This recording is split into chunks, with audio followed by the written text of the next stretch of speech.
everybody, I'm Lumpy the Pumpkin, and I am here to welcome you back to the Jay the Reader channel, where we talk about everything books, spooky stuff, and middle grade horror. If that sounds interesting to you, make sure you hit that like and subscribe button. It is greatly appreciated. Now sit back and try to relax, because this video will give you goosebumps.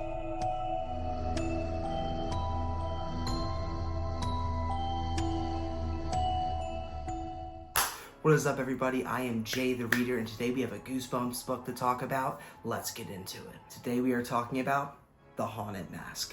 This book is awesome. As always, spoiler alert, there are going to be spoilers in this video. This book came out in the 90s. I'm not sure if you care about that or not, but if you do, you might want to skip the end of the ratings, and if you already have read this book and you know the story well, stick around for a cool refresh. The Haunted Mask follows Carly Beth. She is a timid person. She is scared. She is always being frightened by her friends. They're not really her friends, even though she thinks they are. She's always being scared, and it's actually quite sad. Like, you can see this girl is just hurting, and she hates being bullied. She hates being the butt of the joke, and she always is.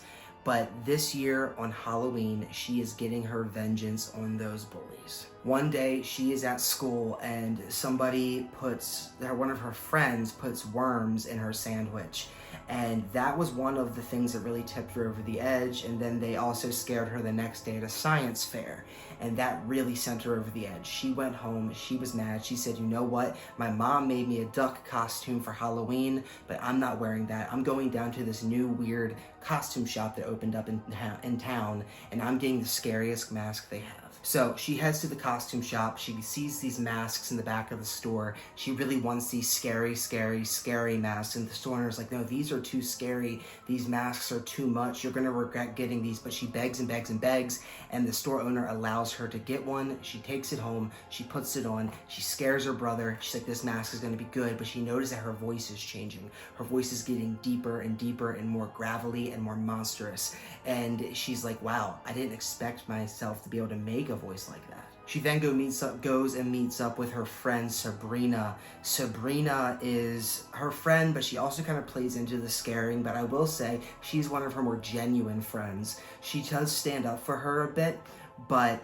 Carly Beth still can't see really that maybe she's not the nicest, in my opinion, but she is one of her closer friends. And they meet up with her, and she's going to go meet up with these two boys, Chuck and Steve, who were putting the worms in her sandwich and bullying her at school. She wants to go scare the pants off them because she wants her revenge tonight.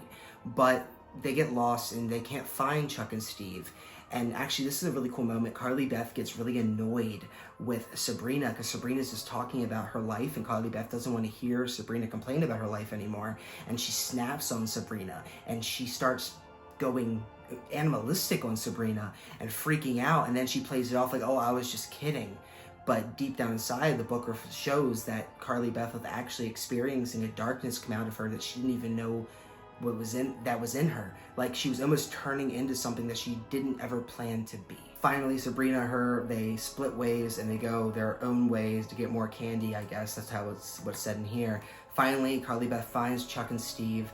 She goes and scares the pants off them. One thing I forgot to add was her mom made her a plaster of Paris head of her own face, like Carly Beth's real face, at I guess like an art thing she does. And she made it because she loves Carly Beth. Her mom made that for her because she loves her. And she put that on a broomstick and was carrying it around while wearing the scary mask on her face. So it looked like she was a monster who cut her head off, and she was holding her actual face on a broomstick. Really weird stuff, but she jumps out and scares them. This is what got me. She does scare them, but the fake head that looks identical, like the 1-1 replica of Carly Beth's real face, says, help me, help me. The fake face is coming to life, and that really freaked me out a bit. That was really cool. Finally, she meets back up with Sabrina. They go home to look at the candy. Sabrina's like, you should take your mask off, really. Like, it's hot in here. You should take that mask, scary, creepy mask off. And they realize she can't take it off. It has fused to her face. It has become her face. She has become the monster. Her voice has changed permanently, she thinks. and she's like, I don't know what to do. She's freaking out. There's no seam at on the neckline, so it's like fused onto her. She runs back to the mask store, and she's like, get this thing off of me. I want it off. I want it off. I had my fun. I got them scared. And the shop owner's like, I can't get the mask off you. I'm sorry. He says, I can't get the mask off you because it's not a mask at all. It's a real face. Apparently, he was making real human faces that ended up becoming just ugly and just terrifying over time. And he calls them the unloved, and he must keep them in the back room because they're not nice things, they're evil. So yeah, she put one of these unloved faces on her face, and now it's becoming her. She's becoming that ugly monster.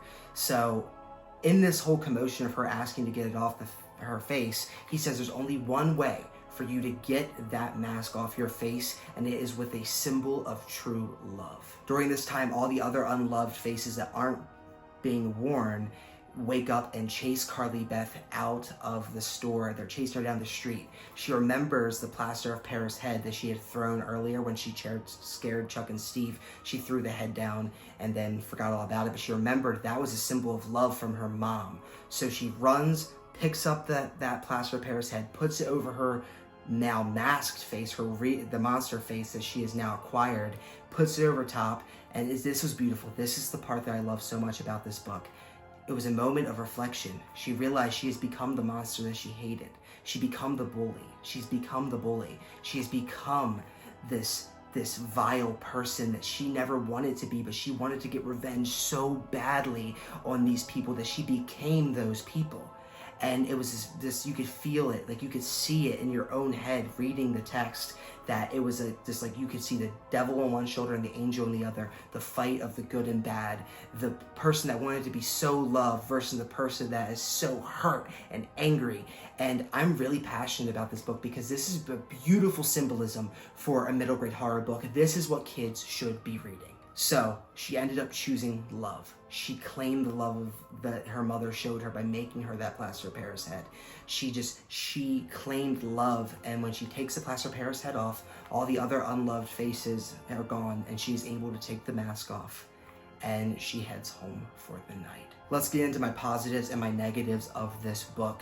There are no negatives. I'm going to start off by saying that, so I only have positives. Storyline is amazing. Pacing is amazing.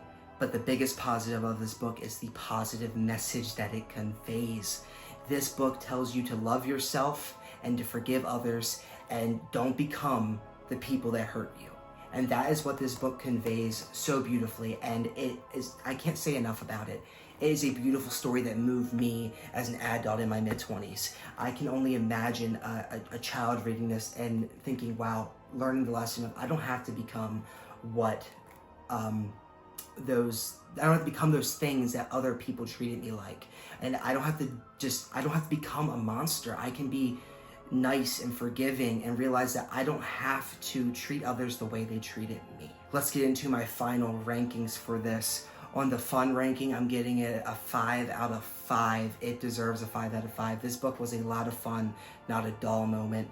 I was sad when the book was over. There is a second book of this, The Haunted Mask 2, that I really want to read as well. 5 out of 5 on the fun ranking. On the scare ranking, I'm giving it another 5 out of 5 because this book, while it's not like terrifying, the idea is scary. You're becoming the thing that you hated most. She is becoming the monster. She has a mask on that she can't get off. It's a terrifying, claustrophobic feeling. 5 out of 5. And on the overall ranking, I'm giving it a 5 out of 5 as well. First time on this channel, I've given it straight 5 out of 5 across the board on all of my rankings. This book is amazing. This is the best Goosebumps book I've ever read. This is my favorite Goosebumps book. I love this book. You have to check it out. You have to pick it up.